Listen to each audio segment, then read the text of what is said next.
Welcome to another episode of Learn from People Who Lived It. I've literally re-recorded this podcast 7 times. Every time I hit the stop button, I'm like, that's shit. Let's not do that way. Let's talk about it like this. I wrote an opening script. I've read through it 9 times. I don't know. You see how my mind works? This is how my crazy mind works. And I say crazy with a lot of love these days because I had a very special mental health retreat in Sedona. And I have decided to call this little series of podcast Stories from Sedona. Matthew's Mental Health Retreat. Ooh, it's a catchy title. Why did I have to go to a mental health retreat? Good night. I should have gone 2 years ago when I had all my back pain. That's when I should have gone.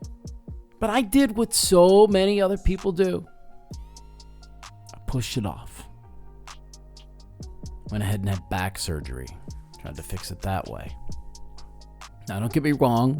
My back pain was legitimately, physically, there was an issue with a disc breaking off into the spinal canal, which was giving me a bit of a hard time when it came to a thing called walking. But still, that back and neck pain that so many of us have, it's bullshit, guys. It's not bullshit. That's not fair. It's your feelings. It's your emotions. If that's never been presented to you before, go out and get the Google search. There's a number of books out there that you can read where they will say the same thing. There's so many cultures that tie things like financial stress directly to back pain or hip pain. And especially if that pain is in the right side, feelings, nothing but feelings. I don't even know if that's a song, but legit, that's what's going on. And it's time to frickin' own up to it. It's what I had to do. It's why I went to the mental health retreat. I was ready to get it off my chest. I was having so many physical symptoms of stress manifest themselves in my body. I had shingles 4 months ago. Remember that? On my face, on my eye. How much louder could my body be about the amount of stress it was in? Did I pay attention? Really? I really didn't.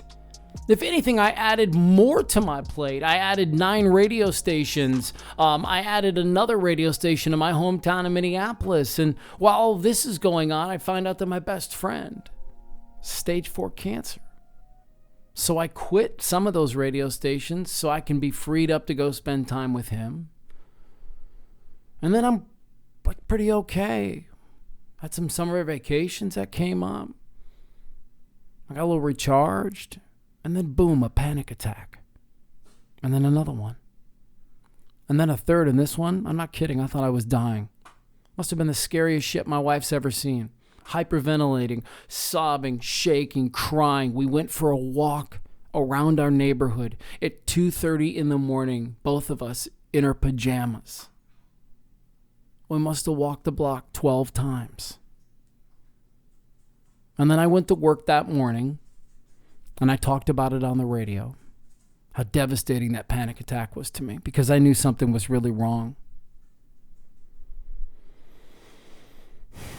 My panic attack never settled down that day. At 2 o'clock, I went to the emergency room convinced that something was just wrong with my heart because those that know me well know that my dad died of a heart attack at 47. So this heart business in my family is no joke. Mom just had big surgery on it. But they did all their tests, guys, and there was nothing wrong with my heart or my lungs or any other part of my body. It was my frickin' mind. I finally had to get in and do the work on my brain. All the wiring that had taken place since I was a little itty bitty baby.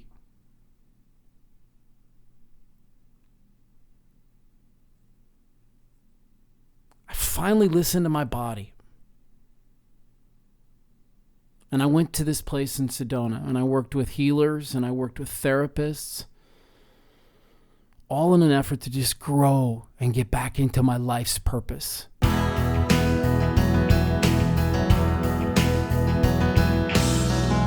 have 3 goals with Learn from People Who Lived It. 1. to help you feel less alone. 2. Encourage you to seek out a coach, a therapist, a church, anyone who can help you get through your journey and find some healing. 3. When you're ready, share your story with us. Find us on the web at fatherslikeme.com.